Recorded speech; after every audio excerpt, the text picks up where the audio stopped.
Hi again, everybody. Welcome into an all-new edition of When the Game Ends, episode 16, a number that my co-host wore in his playing days at Minnesota, Mike Carmen. Carmen, good to see you, man. How are you? I'm doing great, Benny. I'd be doing a little better if our Gophers had done better against your Sparties this weekend, but it's a long season ahead. It's a long season and better effort on Saturday, certainly, but I know you only get the 1 point out of the weekend, which I know is frustrating. And maybe our next guest can lend a little insight and calm your mind a little bit once we bring Paul Martin in, who is our guest here on this episode. Really excited to talk to Paul. I mean, what an unbelievable career he had from his days in Elk River, Minnesota. A legend in that town, and not just in hockey, but in every sport he played, it seems like I've learned.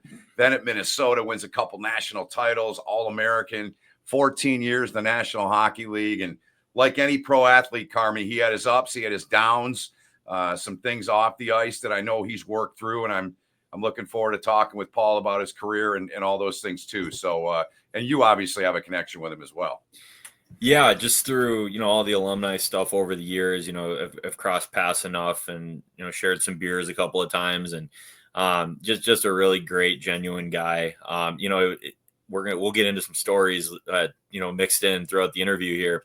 But it was tough to get some dirt on him. I had to dig a little bit. Everything just kept coming back. Like, he gets away with everything. He's a great guy. He kept it under the radar. Great teammate. I mean, and like you said, too, all the I think one of the big things that got brought up was his football career in high school, and how he's a modest guy, so he won't talk about it unless we ask. So we'll make sure we ask. That's right. Well, without further ado, let's bring in Paul Martin. There's Paul down the bottom of your screen. Paul, great to have you on with us. Thanks for joining us. I have to know from a technical standpoint, do you hear us in the stage when you're waiting? I do, yes. You do? Okay. So I was wondering the same thing. I was wondering the exact same thing. Yeah. So no, man, it's great to see you. And I missed you over the weekend at Michigan State. I know you had other obligations, as Carmi did too. Tell us about what you were doing this past weekend that you weren't with the Gophers. I know you'll be back with them this week, though, I would presume. Yeah, so this was my first weekend away from the Gophers, actually, since I've been here. But we had an event with Hockey Day Minnesota, which we kind of got roped into a little bit. But then if you're going to do it, you got to do it right. So our foundation, Shine a Light, was helping sponsor and run a panel the day before on Friday for Hockey Day Minnesota on mental health and addiction in sports. And we had a panel with Coach Mark Wick, Rondo Engelhart, Curtin, Natalie Darwitz, and Mark Parrish, and just answered a lot of questions and had some prompts. And so we did that. And then part of the crew that was helping organize a Gopher alumni hockey game versus the other collegiate all-stars. So it was a lot of fun. We had a blast. Unfortunately, the Gophers lost. We shouldn't have stacked the other team. We shouldn't have given them. We should have went older guys from other schools and then give it a better chance. But it was a lot of fun. The ice was great down at Valley Fair. So it's just good to see. And like Mike said, he was playing somewhere else, but I think just like the touching on the Gopher alumni and kind of, the history there, it's a lot of great guys, and it's fun to see everyone together. Almost everyone's in the cities. So it was a lot of fun. We had a blast. The Broughtons were on the bench. All three Broughton brothers were the coaches, and to see them together was pretty special. So, yeah, I mean, you guys, stiffly kind of a lot of the guys you played with kind of revamped the alumni program a few years ago, and it's been a lot of fun to have that, actual planned outings together, whether it's the golf in the summer or games in the winter, whatever it is. It's fun to see everybody, and fun for, I guess, everybody to see different generations too. I think that's the coolest part, getting to watch guys getting to talk to guys that I watched growing up, and some of the legends before that. Even it's been really awesome. Well, let's kind of get into your story. We try to go as much from A to B as we can, obviously, Paul, but as you know, the premise of this podcast is really the transition out for athletes. And we've gotten a lot of feedback in the episodes we've done. And, even folks that are out there that aren't former athletes, they make career transitions. And it's a tough thing. I believe it's 3 to 4 is the average that people make in a lifetime in terms of changing their career. But with all that said, I want to go back to where it really started for you, man. Like Carmi and I were talking. I was so I'm 54. So a guy that I loved was Joel Otto, and I learned your connection with him. At least you had a poster of him in your room. I presume that you became friends with him. So tell us about that relationship with Joel, growing up in the great hockey town of Elk River, Minnesota. Yeah, yeah. What a great mentor in my life. Elk River at the time was a pretty small town, and when it comes to hockey, which we do have a really rich history, I feel of hockey players. And I think Joel was always the one on the wall. My uncles, the Holdens, Barry and Greg, Barry especially, were friends with the Ottos, so they have their family is impressive. They have some Craig Otto played football at the U, and Eric I think played quarterback, one of the northern schools. So they very athletic, and I had his mom in gym class, and so being an athlete in Elk River and a hockey player, I had a stick signed by all the Flames when they won it. The cup, which was so cool just to have that. And over time, Joel would, send a text or check in. He's a very soft spoken. You watch him play hockey, and you're like, this is a very, tough and in your face and battler. And then when you talk to him off the ice, he's very quiet and soft spoken. But I was always checking in to make sure how I was doing, and would see me when I'd get into Calgary with the NHL teams I played with. So it was pretty special. He's, one of the best, and grateful to be part of that. Elk River, it was probably, Nate Prosser, Danny Heinold won a cup with Colorado, and a lot of other players are kind of coming up through there. So he kind of was the start of that train. I'm embarrassed to say, Paul, I didn't know until Ben told me that. I knew who Joel Otto was, of course. I did not know he was from Minnesota until probably I collected cards. That's how I knew, Paul. Yeah. Well, I mean, you wouldn't. Yeah, it's hard to, Joel. At the time, Bemidji State was Division III. So it wasn't something where a lot of people really knew. Like I talk about him all the time, just because he's from Elk River and I know him. But it is something I think people have to dig a little deeper to find out. But then when you go back and you're watching NHL games, or 96 different USA, he's on all the Olympic teams, and he's one of the shutdown guys, and so you see him once he's out there, you see him a lot more. So you definitely notice him out there. Like you said, his game spoke for itself. I mean, that's a guy. And it's funny, you run across a lot of those guys, right? Some of the guys that play the hardest and are the biggest pain to play against are some of the quietest or just nicest guys off the ice. I mean, we see it over and over again with the guys we interview. Touching on the rest of your high school experience, though, with Elk River, we'll get into the hockey stuff. I know Ben's got some things teed up for you, but Tafe told me to make sure I didn't let you get away with not talking about your football career and how you basically could have gone pro in any sport. I mean, well, this is the funny part. Like, when you go to college and we'd play basketball like with Dieter and stuff, or we'd have those games were ugly. They were ugly games. And like Matt DeMarque, we were talking about Riddle earlier, go up like with the wrong hand and the wrong foot to do a layup, and it's like, yeah, it's not the most athletic game, but like I grew up and I actually played basketball and football, all these sports growing up. I was blessed to be pretty athletic. I mean, I think I didn't play hockey in 8th grade. I just played basketball. Our teams were really good at basketball.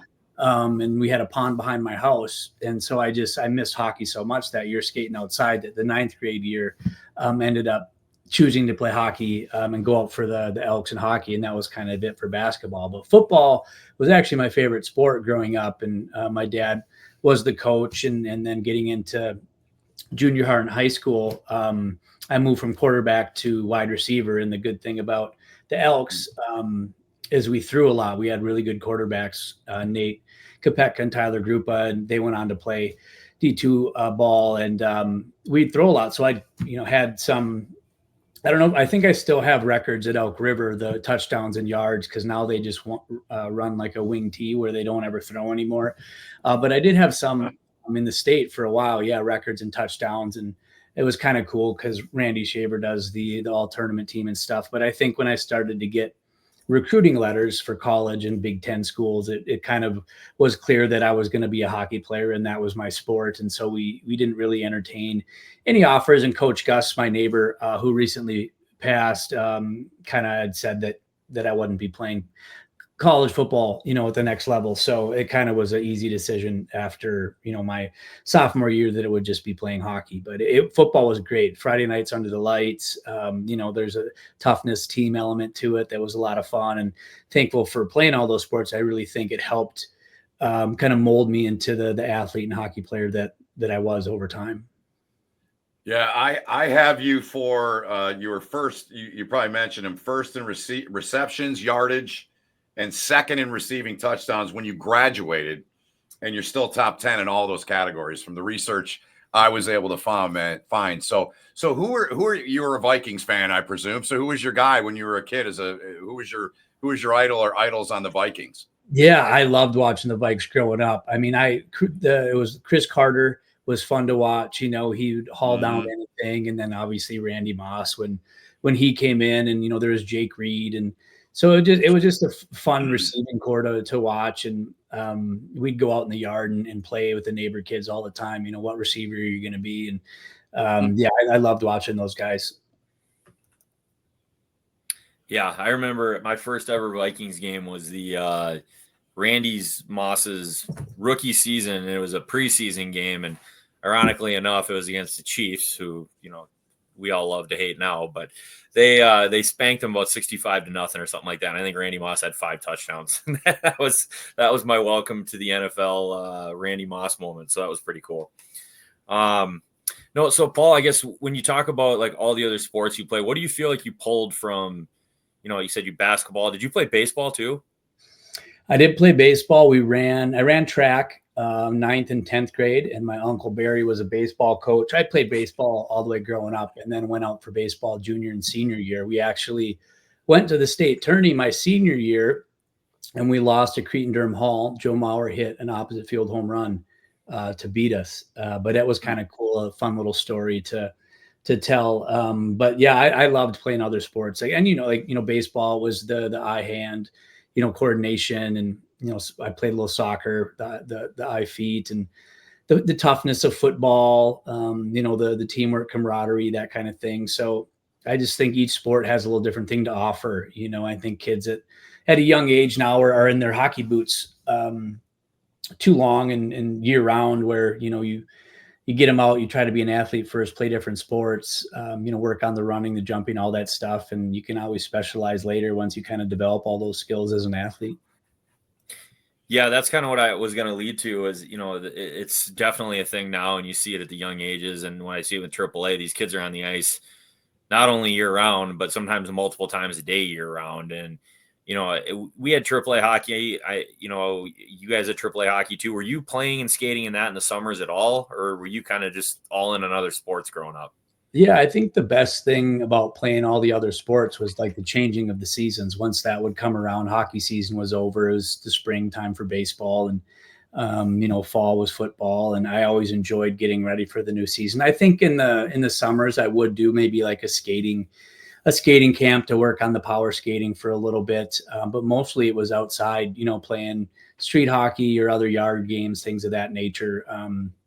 It wasn't as organized back then. I think they just had like the selects or just started the Blades and Team Minnesota. And I think I never really made one of those teams until like my last year. So yeah, I didn't spend a lot of time, definitely not year round. I think that's so much for kids. I think we're seeing more kids as they get older with, a little more burnt out, a little more injuries, things that maybe are an impact of like just start focusing too much on one sport at a young age.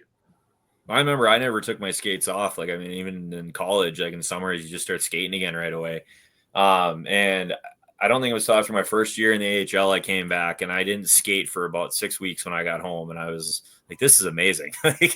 First time in my life I'd ever been off skates for that long, but I learned the value of that and wish I had picked up on that sooner, because it's definitely a nice refresher. Paul, last thing I have for you on the high school years, and Carmi and I looked up in 2000. And for those that aren't from Minnesota, may not know, Paul, you're watching our podcast. You win Mr. Hockey in the state of Minnesota. That's a big freaking deal, man. That is a big deal. I'm a Michigander through and through, and I've said for years, Minnesota's got the best high school hockey in the country, and it's not close. What did it mean to you to win that award, Paul? I mean, I know you're humble and all those things, man, but that's got to mean something looking back now, almost 25 years ago, man.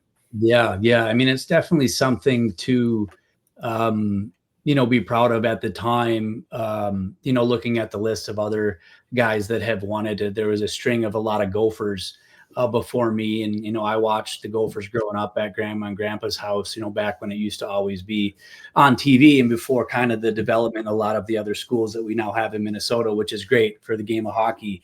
But yeah, I think, an honor to be named Mr. Hockey, and especially with the guys on the list and how we pride, the state of hockey here. And so it's something I definitely am proud of and grateful to be part of the group that was in there. I think Matt Hendricks, Tim Jackman, other guys that have played, NHL for a while. So yeah, and being able to attend the state tournament, we went my junior year and took third place. And just to see that when you talk about, Minnesota hockey, and that back then, everyone got out of school, skipped school, and would be heading down to the Civic Center, and it would be packed, So I think just to be part of that was kind of cool.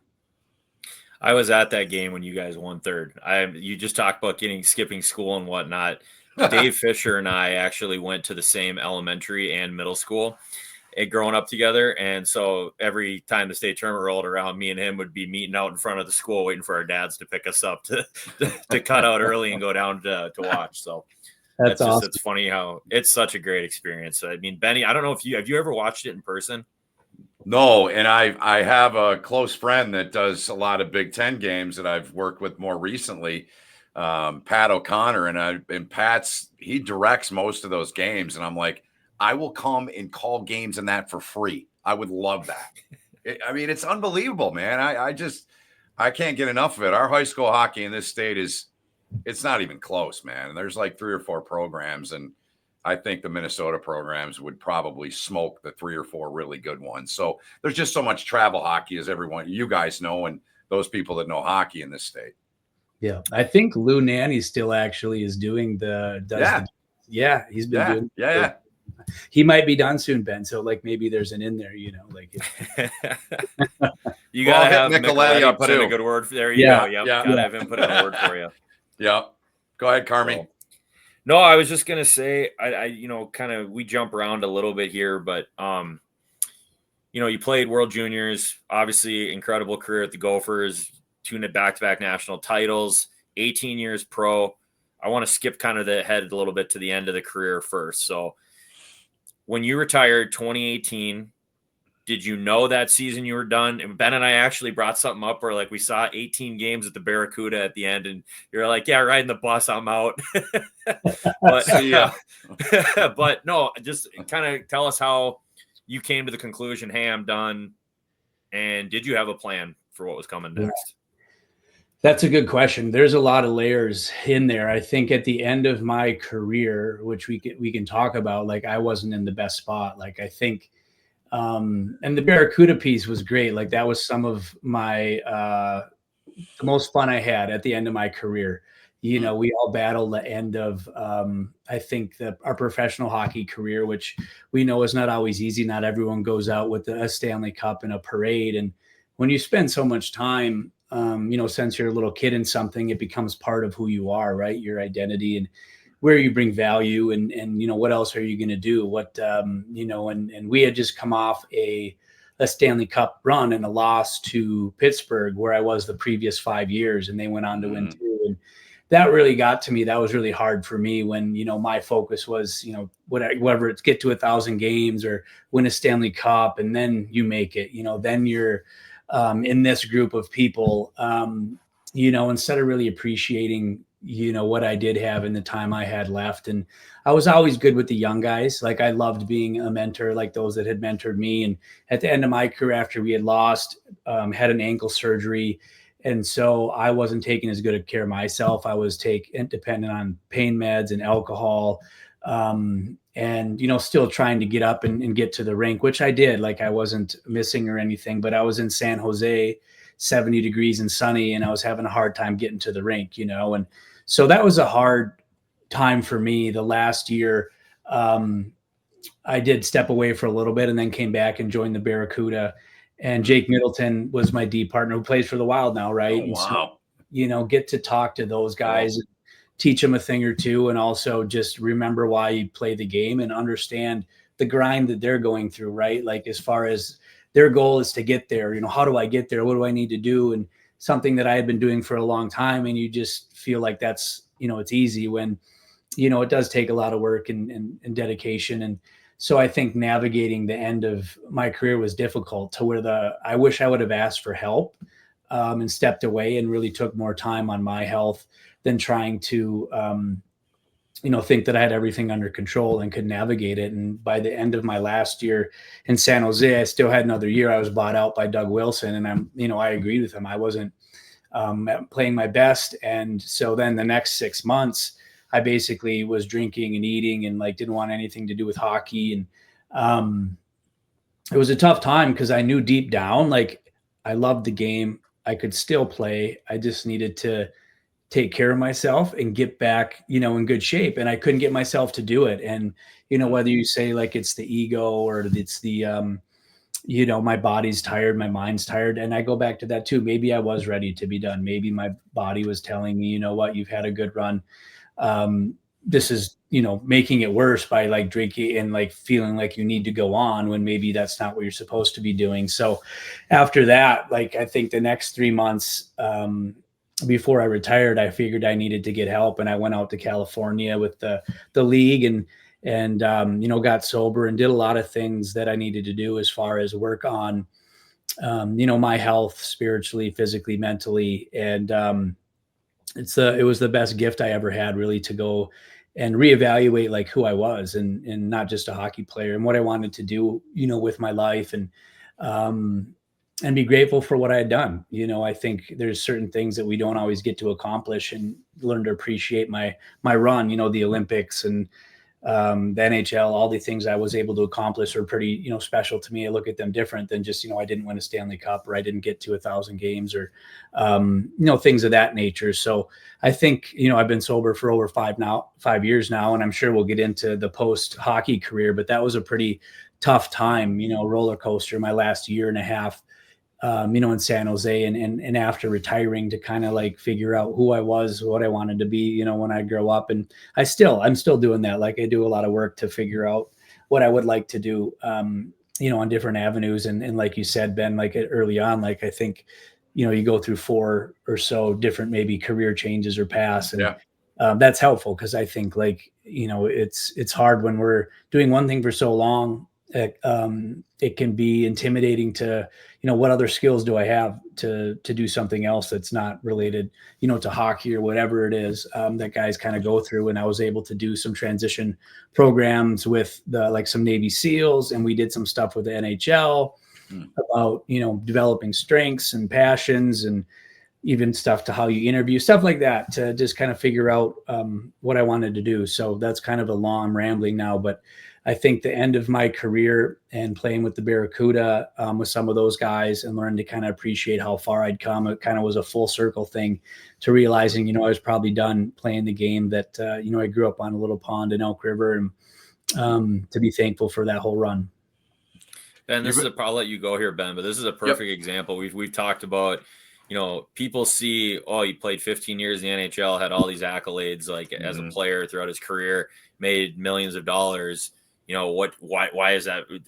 There's no reason for that person to be upset. What's their problem? Right. What do they have to worry about? Right. But you learn that it's more than just about money. It's about the thought process. And you're talking about the mentality of what was your goal, right? Winning a cup, getting 1,000 games. Mine was getting to the NHL. That didn't happen for me. And I talked about this multiple times, but it felt like a failure, even though you can't look at it like that. So that really resonates. We've talked about that with a lot of guys on here, that the different levels of whatever it is, whatever level you got to, a lot of us always wanted something more, and it's hard to turn off that part of your brain. Yes. Yeah. So September 29, 2019. That's the date, right? Yes, sir. I just had 14 years a week ago. Oh, So congrats. That's awesome. I have great respect for what you've done, man. Well, So thank you. yeah, That's it's great. I mean, and like very thankful to people that for a while, like as a man, as a hockey player, you feel like you can do it all on your own, and asking for help is not something we normally do, unless we kind of need to. And so I was very fortunate to have guys that kind of were waiting in the wings, like, because I wasn't really listening to anybody. Nobody could tell me what to do. But until I finally said, enough's enough. I need some help. What do I do? They were there to offer advice. And it still took a while, but the people that were there, some hockey guys, some not, to be able like, well, this is how we do it, and this is what'll be beneficial. And so I'm grateful to those guys that kind of help pave the way. And as you know, you need other people on the journey, and then the willingness to do it. And so I'm grateful for all of that to get to the point where I am today. So yeah, thank you. And congrats to you, Ben. That's awesome. Thanks, Paul. It means a lot. And I mean, it doesn't matter what your addiction is. You're not going to stop it until you want to stop it. And for me, I guess I'm a slow learner, because it took me a long time. And it took me a divorce, and, this is about you, but I have a connection with you there. And that's the power of, I guess, as we say in the program, that's the power of the program working right there. So I'm curious, since we're on this subject, Paul, and I appreciate your openness and your willingness to talk about this. And I have an old adage that I have since I was a reporter 20 years ago. If this helps one person, we've all succeeded at what we're doing, right? So I'm curious, when did the trouble start for you with the alcohol and the other things? Was there one point, or was this a long pattern, or did it just start and then became the pattern? Yeah, good question. I think throughout my career, like the beginning of my career was different. The lifestyle has changed back then. Coming into the league, I think there was more people or guys drinking, traveling on the road, et cetera. I think it's different nowadays. Granted, I've been done for 5 years, but the health is different. Guys do train year round.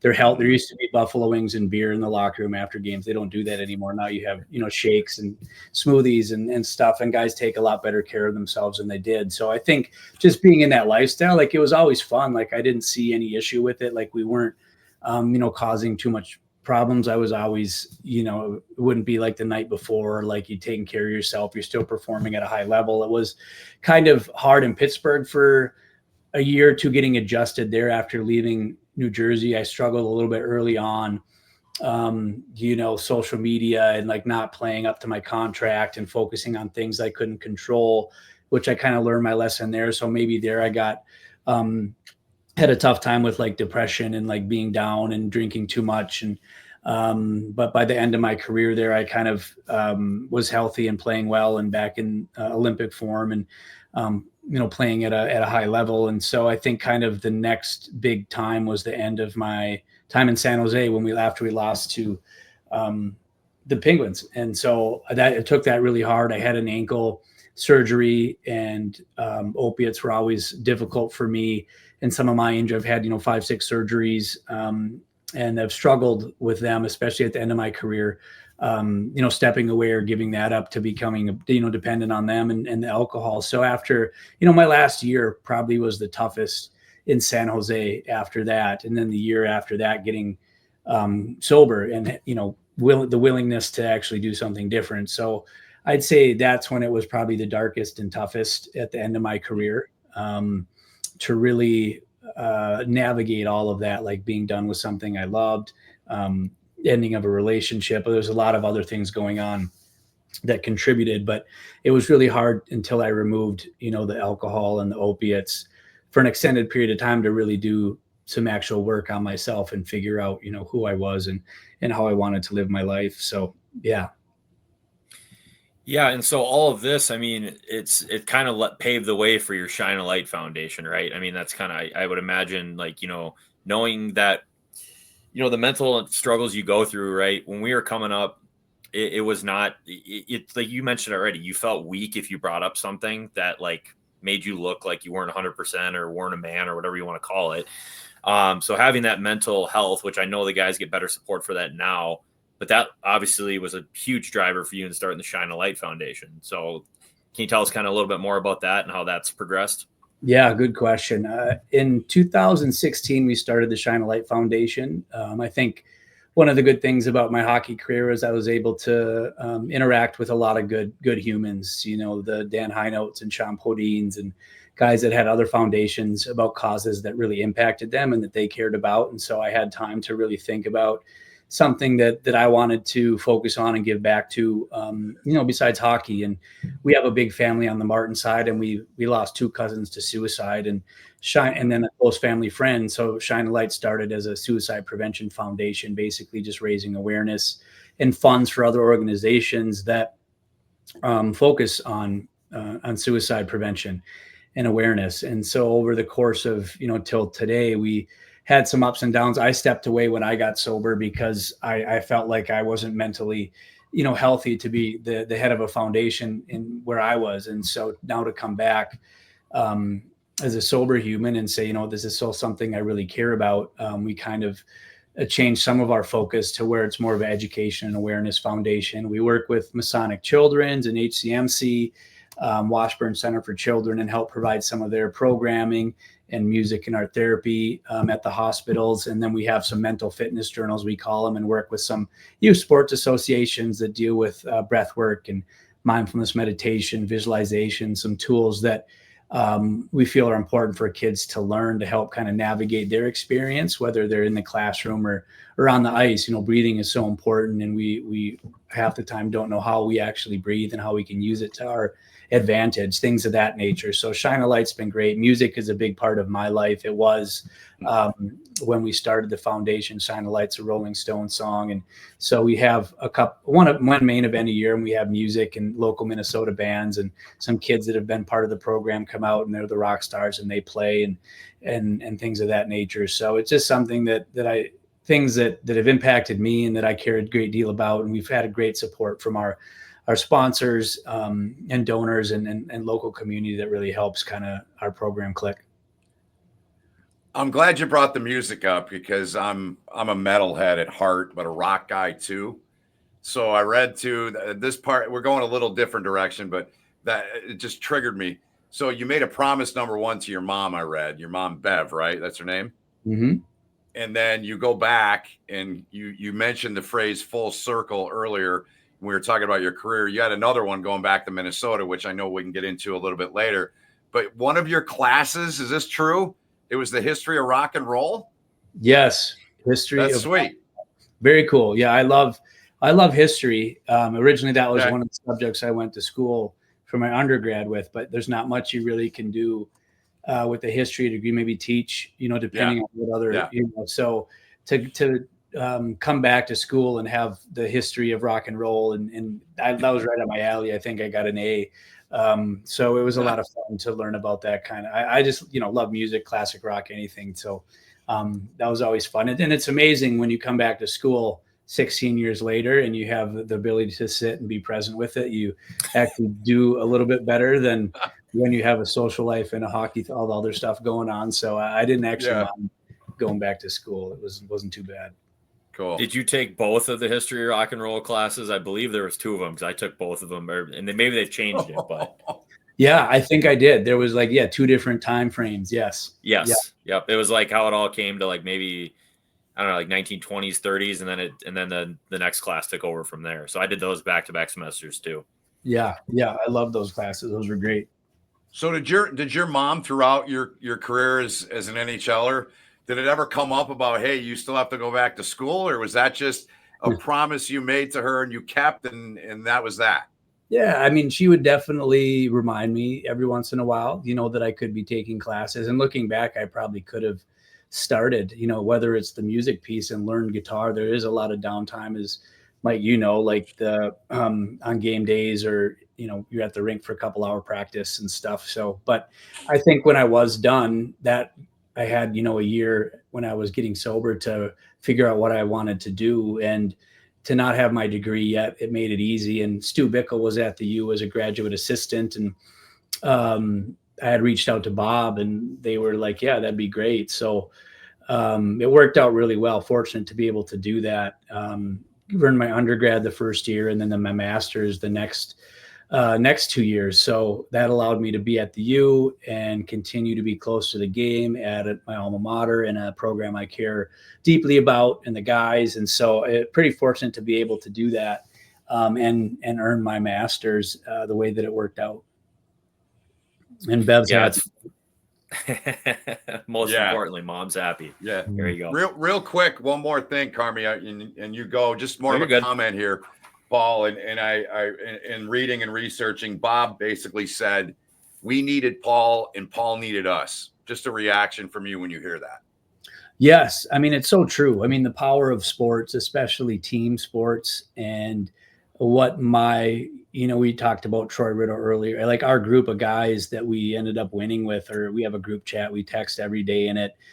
We had our event at Hockey Day where I love the alumni group that we're trying to strengthen here. The Alumni Association and guys like Mike have been a big part of it and willing participants. And so I think just to be a part of something that's much bigger than ourselves, and especially have some level of success is great. Like it makes me, feel alive, and also being able to make an impact, hopefully on some of the young guys' lives and on the ice and in the locker room. We do some stuff off the ice as well, as far as leadership work and some direction there. So it allowed me to kind of get back on my feet and figure out that I do love, hockey and being around the guys. And that's what I miss the most, is being in the locker room.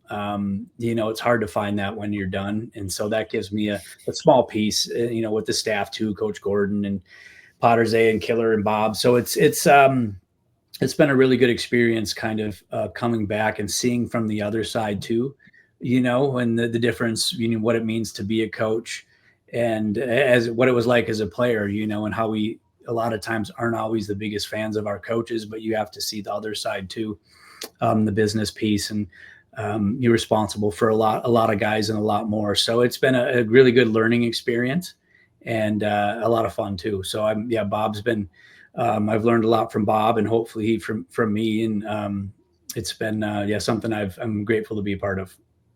You talk about the dynamic between, a difference of being a player versus a coach.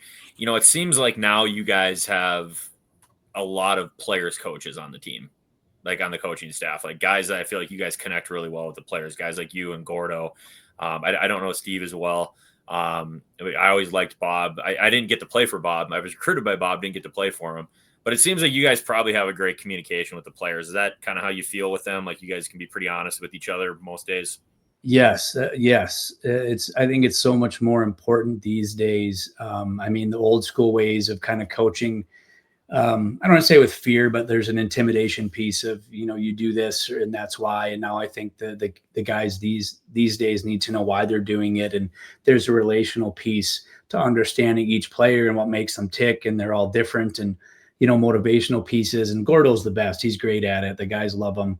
But he puts a lot of time and effort into it, too. Like he's at the rink a lot and video and just, shooting the breeze. And I that's what I love the most. These guys, we talked about the focus on hockey 24/7 with a lot of these guys, nowadays. Like I didn't have an agent till I decided to go pro. And now everyone has a family advisor, a skating coach. The parents are a lot more involved. There's 5, 6, 7 cooks in the kitchen where it's hockey nonstop, where for me, it's like, hey, what else you got going on? How's school, your girlfriend, let's talk about something else, the football games. And I think just something else to where it doesn't have to be hockey all the time, and just shoot the breeze. And Gordo's great at that. Brendan Pottersay is awesome with the goalies. Steve Miller is different from a head coach. They're not as always required to do that. They have their own kind of agenda, but I think it's so important to be able to connect with the guys, while they're there, and they know that you care about them, and you're there to help support them on their journey and hopefully, challenge them, because it is a time I feel like, you got to make sure that there is trust there. So, that you can push them to be better and challenge them because you care about them. on that level. So it's been a really fun learning experience. And, we're fortunate too at the U, we have really great kids. It's like the bus drivers always saying that everyone says thank you when they get off the bus. They're just really good character guys. So it makes it easy when they're motivated. They're talented, obviously, to work with, because there's always asking questions and they want to improve. So it's a good environment. You got something else, Ben? Otherwise, I'm going to switch topics here. I don't know if you go want ahead. to piggyback on anything there. No, you go ahead. I'm just keeping Paul on his toes by jumping around on him. So you're talking about the locker room camaraderie, and we're going to go back to your aforementioned roommate Troy Riddle. Now, I talked to him right before we got on this interview. You guys are road roommates for 3 years. That's cool. Uh-oh. Yeah. Okay. So far we're 1 for 1 on Troy being accurate with his stories. He said you guys were big into playing chess when you guys would go on a road trips. You'd start the game start whenever you got there, whether it's Thursday night or whatever. And then throughout the day, the next couple days till you left, you guys were playing chess. Yeah, we would play chess. Yeah. You wouldn't think that, two guys that you wouldn't think smart enough. I could see you doing it. I couldn't see Troy doing it, but yeah. Now it's video games. Yeah, now it's video games. Yeah, we'd play a little NHL Super Nintendo 94 or something. But yeah, we'd play chess to get the brain working. So yeah, he's 2 for 2 so far. So I got 2 other things too. So there's one big one we're going to finish with, but one he told me that you like to do, and we're all familiar with this. You get the green light when you're on the road on a Saturday night, not leaving till Sunday. Guys are going to go out and have some fun. You were apparently a fan of the early morning wake up calls and pranking guys that way. Is that true? I mean, a little bit. Like Troy was more of we'll call him an adventurer. So he would definitely be out a little later, and there would be times when you'd know who would be out. So you would try to get, especially on the road trips where you're flying, and you have to get on the bus and get guys going before it's too late, or when you come back in, so there'd be times where you try to set the alarm or with the front desk, or back then you could kind of get away with stuff like that. But I mean, the other end of this is Troy. I probably saved Troy from at least missing 4 flights home from other places by getting him on the bus and getting him on the plane. So I don't know. I'm going to have to send him a clip of this for that. But yeah. He's already asked. Well, first of all, that's a perfect segue into my final story. And Ben, you're going to love this one. Lay it on us. But it's funny because Troy already asked me. He's like, "Hey, send me the link when this gets posted so I can watch." So all the facts will be out here. I told him, I was like, "You can give me a hard time if I botch any of the stories." But the last one I thought was really funny. So you guys went to World Juniors together too in Moscow. Yeah. So he told me you guys weren't allowed to leave the hotel. It was too dangerous. They were like, "Nope, you guys stay in the hotel." And after a couple days, it's a long tournament, you guys decided to get a little adventurous. Sounds like Troy might have been the ringleader there. And you guys are going to go start checking things out. And I'm not going to name all the things he talked about, but the one that was real funny and I think stands out probably to you is McDonald's that you guys found. And you started eating the pregame meals there because the hotel food wasn't any good. Now, here's the kicker, Ben. One of these times when they're eating pregame meal there's an ESPN reporter also at the McDonald's, takes a picture of these two eating McDonald's and puts it in ESPN magazine. Is that all true? I'm not sure. I know that happened. I don't know. That might have been a one-time thing where we did do that because what did happen is you're right. We weren't allowed to leave the hotel. We didn't have any USA logos on. We just had blue jackets because of just the fear of getting in trouble. I know some agents, got jumped. It wasn't the safest place, but we found, I don't know how we found it. We found an American pub or sports bar, and we had to kind of be really secretive about it. Myself, Jeff Tafe, David Hale, sports pub, and you'd go down a couple different levels, and we had no idea how we found it, but nobody spoke English, but we'd just get burgers and fries and maybe a soda pop or two. And that kind of became where we'd go hang out every night. And I think the McDonald's was like a one-off kind of thing, but I do remember there being some kind of picture and something talked about it like that. But Russia was an adventure. And then you'd come into the hotel and there'd be, it was a ton of fun, but like, I'm still like a young kid. Troy was I always say he corrupted me, some of those junior guys, because I came out of high school, so I had to, from Grant Patolny and Kowalt Riddle, all those guys. So I was always trying to keep up or like find my bearings, and they were always great to me. So we always had a lot of fun, when you think of probably how it's supposed to be, we had a good time. Yeah, it translated well with 2 national championships, that's for sure. Yeah. I have a couple different directions I want to go still. We got a few minutes left, but I'm going to stay on the USA theme, Paul. 3 Olympics, from what I understand, you didn't get to play in one of them, which really bites the big one because that was the one in Vancouver. Am I right? And then I guess my question is getting picked on those teams and being, I mean, Carmi did it. You both did it in the World Juniors. What does that mean to you looking back all these years now that you were chosen to play for your country? Yeah, it's pretty special. I think, donning the red, white, and blue, we mentioned Joel Otto earlier, so I always had a reason to watch them. And I was a big, North Star fan. Mike Modano was always an Olympian. And so like just being able to wear the colors, I think it was 2004 after my first year in the league. I want to say like 5 guys got hurt, Hal Gill and Leo and Lyles. And so they asked if I'd come play in the World Cup, and it was at the XL Energy Center. And I had a great time, but I actually ended up playing well. And it was like Brian Leach and Chris Chelios, Mike Modano, Bill Guerin, Kachuk, and all these names. And I'm walking around getting autographs, in the locker room, and they're like, "Who's this guy?" And so it was always really cool. And then like the Torino, so you feel a progression. Like I'm going to get to this space the next time, and went to Torino as a member of the taxi squad with Matt Cullen and Hal Gill, and we didn't get to play. Nobody got in, which was good. But like, I feel like you can get in a game, like you would have been able to make an impact. And then you're right, Ben, the next Olympics was Vancouver, and I was on the roster ready to go, and I broke my forearm and couldn't participate. And that was another tough time in my career. My grandpa passed shortly after that, and he was like my biggest fan. And, growing up in the Olympics would have been a big part that we would have shared together, and my family. So I was really devastated there. That was a dark time in my life. But the fortunate thing, of bouncing back and sticking with it is being able to go as a member of the U.S. in 2014 with Sochi and Dan Bylsma and Tony Granado as coaches. And they were gracious enough to bring me along, and to be able to hear the anthem there after, not playing the previous 2 Olympics was pretty special. It was really emotional for me just to do that and to play. And sure enough, after I think the 3rd game, I broke my hand and couldn't play against Team Canada. And so that's when you talk about a roller coaster of a career, the ups and downs. Like it's, I've had my fair share. But you're right, like just being able to play in the Olympics with a lot of great players, it's just a different type of game. The skill level and the way that it's played. And I mean, I was on the bench with my skates untied for TJ Oshie going, all those shootouts. Was so fun to watch and be a part of that.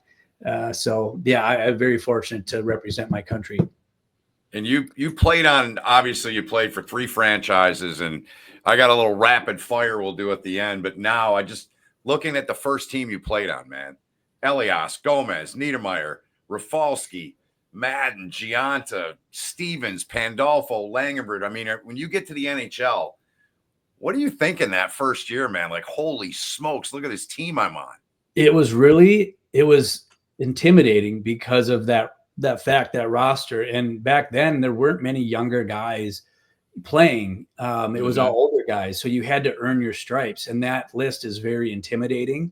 And I'm not, aggressive and tough guy. So like, you kind of got to earn your stripes through, competing and keeping a really steady performance. So it took a while, but like to be able to be there, you talk about an environment to succeed with, Lou Lamoriello is one of the best in the business, and what a great man to help be patient with me. We had, I could talk about this forever, but we had Pat Burns my first year, and Lou was probably smart enough to say, Pat, I don't want you to talk to Paul or David Hale, because we have Larry Robinson, one of the best in the business, and Jacques Laperriere ran the D, and 2 Norris Trophy winners, 2 of the best, and learned a lot from them. So Pat Burns literally said nothing to me and David Hale the whole year. which I thought was weird, like as Wow. a coach. But he definitely said a lot to other guys to motivate them, especially the skill guys, where you knew the type of guy he was. And I think that was all planned, to make sure that these guys are going to, be scratched, watch from up top. We're going to work with them. So we need you, Pat, to just be easy. And I don't think that happens many places. So I think we were very fortunate to have those guys. And Scotty Stevens was my first defensive partner. And then Niedermeyer, Rafalski, even, White. It just like, I think most guys don't get that opportunity to play that. And Marty Brodeur is the best in the business and was. And, he was an extra defenseman. He'd break the puck out. You wouldn't have to go back and get hit. So it was pretty, a great, fortunate to start there with those guys and learn so much from them. Like Needs was above and beyond. I still feel for all his accolades. He's still underrated. Nobody could skate like him. He was so fun to watch. He was a guy that I've always heard the stories. He didn't even look like he was sweating. He'd play 30 minutes a night and not a drop of sweat on him. Yeah. Sometimes he'd have like one right in the swole of his back if it was, like something happened. Otherwise, he'd never sweat. It was crazy. The other teammate I wanted to ask you about, you hear lots of stories about Gomez and what a character he was. And it sounds like a very beloved teammate. I mean, you hear the stories that he wouldn't let a tab go. He'd take care of every tab whenever he was around. And so I'd love to hear some stories about him or your experience with him. Yeah, the self-proclaimed G-Love is what he called himself. G-Love. He was great to me. I learned so much from him about what it means to be a pro and kind of take care of your people. Looking back, probably spent a lot of money on tickets, getting friends and family to games like he did. And, taking care of the younger guys when you go out, was really important. So he taught me a lot about, how to, be a good teammate and kind of also how to kind of stick up for yourself a little bit. Like I know he, New Jersey's a really team oriented, like nobody made more than Stevens and Brodeur. And obviously that's changed, over time, that team aspect. Gomer was always like, you only play for so long, you got to maximize your potential. And obviously you want to find a spot to win. But he was always great. He'd always take me out under his wing, and Jay Pandolfo and Eric Rasmussen, a former Gopher, would show me the ropes my first year, and a pretty special group to be a part of. I know Gomer's coaching now. I haven't talked to him a little bit, but he's always was a good person to me. Rass is a great guy too. I was fortunate enough to coach with him for a little bit over at MAP for a couple of years when I got done, and Rass is the best. Yeah, he's a riot. He can be a little angry or ornery sometimes, but I like when he's ornery. I think it's entertaining. Yeah, it is. Go ahead, Ben. Did you have something? Sorry. Yeah. No, I definitely do. Let's kind of get back, I guess, a little bit, Paul, to, as we come down the stretch here, as we say in TV, in the show, like in terms, I know Carmi asked you earlier about the plan and what that process for you, and you dealt with all the rehab. You went to rehab twice, right? When you were done, when you retired? Yep. So that's how you started your transition, right? Is that fair to say? That was your transition out of being a pro athlete. Talk about the structure that gave you in your life, because I know it gave you some structure and showed you a new way. What did that do for you initially? Yeah, I think kind of stepping away from anything really to focus on my sobriety and recovery was really important. I know a lot of people don't have that time, and I had a ton of time. I was retired with nothing to do, so I kind of, my rock bottom was building myself back up, and, started with some structure, making your bed in the morning, prayer, meditation, getting to a meeting, going to work out, going for a walk on the beach, journaling, heading to another meeting. Like it was great starting over to realize, what I want, out of life, what's important to me, especially like my health and being proactive. And I've spent so much time beating up, my body and my mind and the grind to like actually step back and do some healing. And I think everyone should have that opportunity, with the way that the world works today and then the grind and the busyness, to have some time to work on themselves.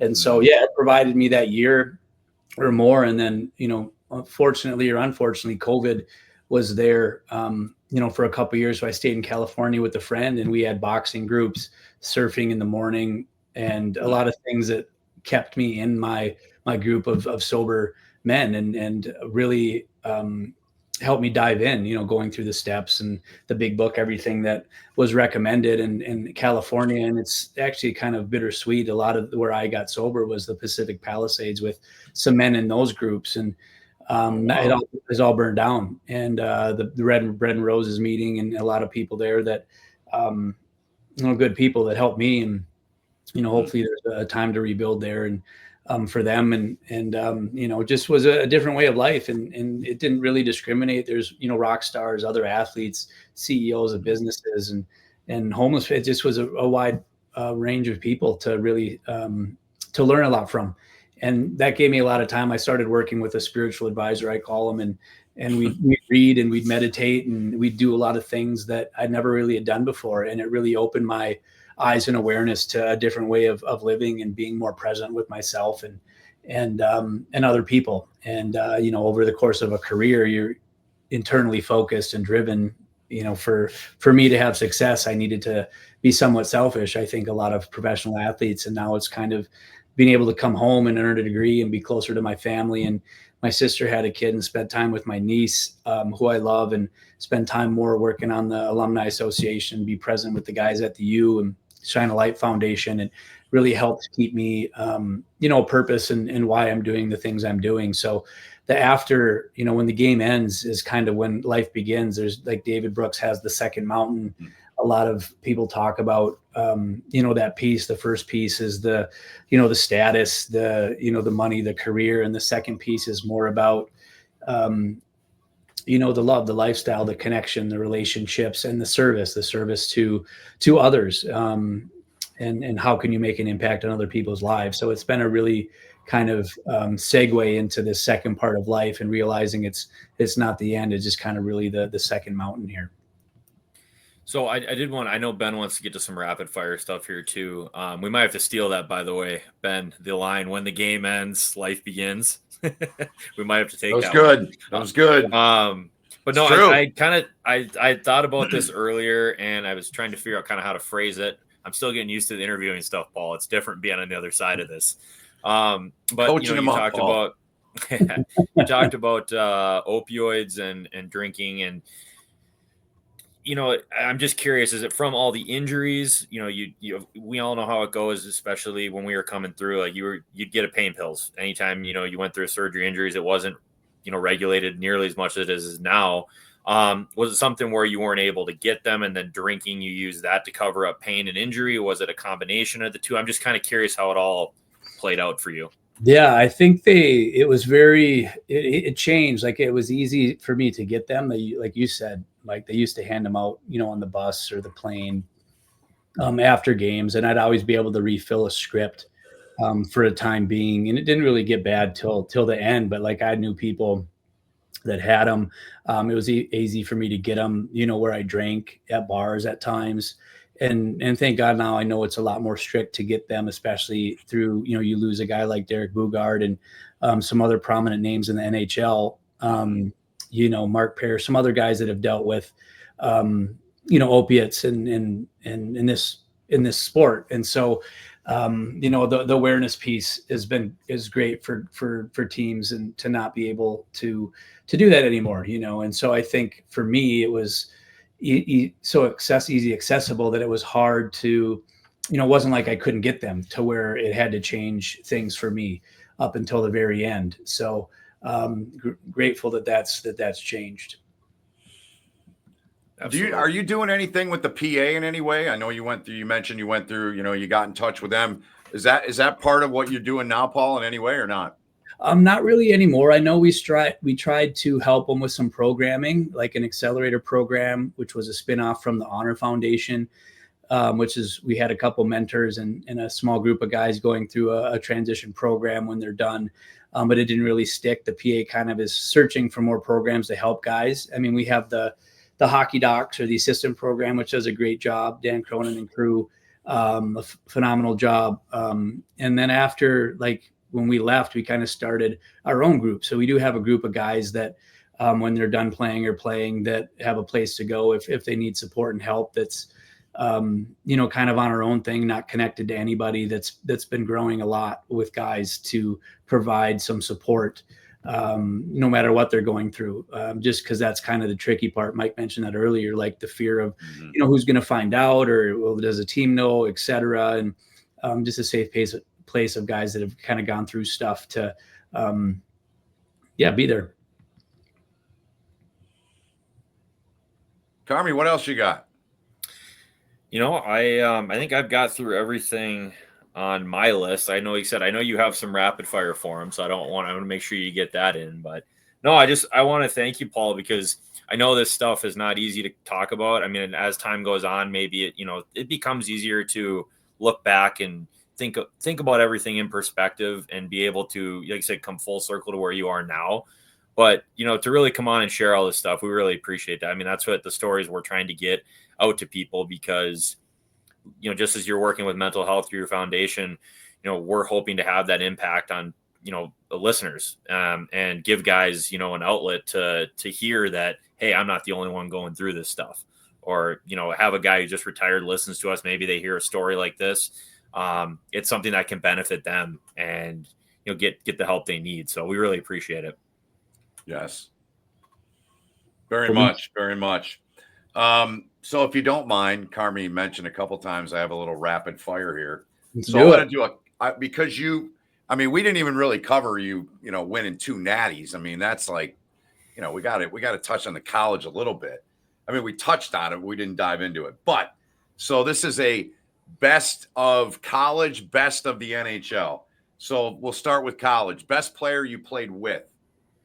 In college, I would say Vanek or Leopold. Okay. And this, I think a lot of people would look at your career and say, why are you asking this question, Ben? But you played with some unbelievable players. I think I know the answer, but the best you played with in the NHL. Yeah, Sid. Yeah. It was either him or Malkin. Yeah, Gino. Right? I mean, to be honest, Joe Thornton at the end of his career and what he's done is pretty impressive. Pretty impressive. Yeah. And then, Niedermeyer in Jersey, Brodeur he's going to be considered the greatest goalie. So fortunate to play with a lot of good guys. All right. Best player you played against in college. Oh man, Heater was good. It was the Heatley Reinprecht year. Those guys were really good. Mm-hmm. How about in the NHL? I know that's hard. Was there one guy that you zeroed in when you got to play them, or was it an easier choice for you than the toughest guy you had to defend? I mean, early on in the career, like being able to just be out there with Lemieux and watch him was pretty special, and then you had the Forsberg, even though he was at the end of his career, was just a different type of player. But at the end, like playing against McDavid, that can scare you like that on boots. I should say Yager too, at the end of his career, though, was pretty special. So those are some of the guys. Yeah, no, McDavid at the end of my career was, I've never seen anything like that. So I don't think Yager's career is ever going to end. Yeah, he's still playing, right? He's still playing. Yeah, he's still playing. I just saw a highlight, some insane pass he made after dangling a guy on Instagram this week. I mean, he's never going to retire. No. And then lastly, and this might be another one of why I asked this question, but most memorable moment in college. Yeah, that's definitely the championships. I would say the first one was just, I think, a little bit more special, to just getting that first one and at the Excel Center and in the backyard and having 2 classmates with Kowalska getting the game tire and then Grant getting the game winner was pretty amazing. Yep. A lot of fun, a lot of great memories and yeah, really cool. Not to mention the dramatics with which that game was won, to the tying goal, less than a minute left. And I heard, yes. That was awesome. I will never forget watching that game.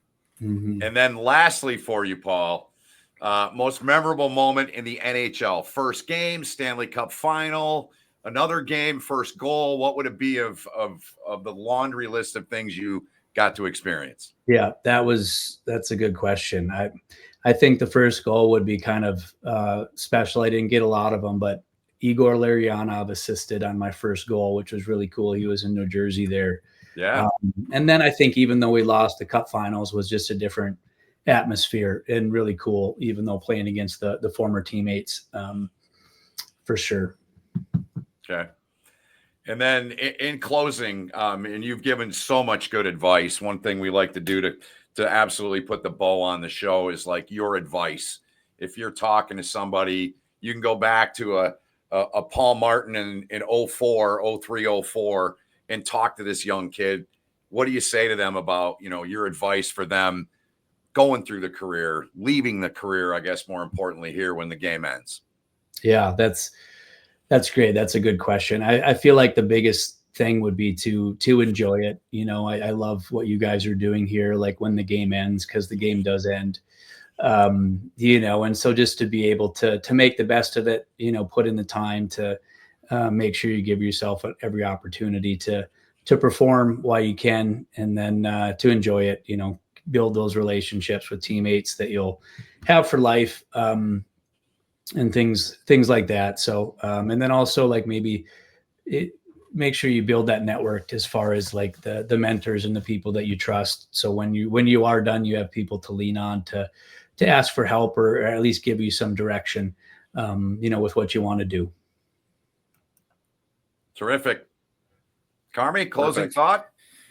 Nope. I think one thing I get out of this episode, or this show, every episode we do, I love the overlapping that we get from guys. Like, everybody's got their own like interesting kind of like thought process or tidbit, but then there's always a subject that I feel like overlaps with someone else, and that networking thing is really starting to pop out with guys. And you don't realize it in the moment that you should be doing that, because again, you're thinking about playing hockey and nothing else. You don't realize the value of, knowing the coaches, the players, whoever it is. Like Ben, you and I, like, you were broadcasting my games in Lake Erie, like having those relationships, how they can benefit you later in life, and that you can lean on people when you need to. So I love hearing the reoccurring theories that are coming up. Yeah. You're back to it this weekend. Big series for the Gophers. I know the Badgers are in town, right? Yep, Bucky's in town. They're playing good. So we hopefully we have a good response after last weekend. So it should be a good series. All right. Well, that'll do it. Looking forward to it. Me too. We'll be there both nights. Looking forward to it. All right. That'll do it for episode. You too, Paul. Episode 16 of When the Game Ends. Paul Martin, outstanding. Paul, continued success in life and sobriety. With you on that, man. And for Mike Carmen, Ben Holden saying, thanks so much for watching. Hope you enjoyed. Make sure you subscribe, like, follow us on all of our social media channels. That scroll has been on the screen all throughout the show, so you can go back and get our social media handles if you need to. Until next time, thanks for watching When the Game Ends.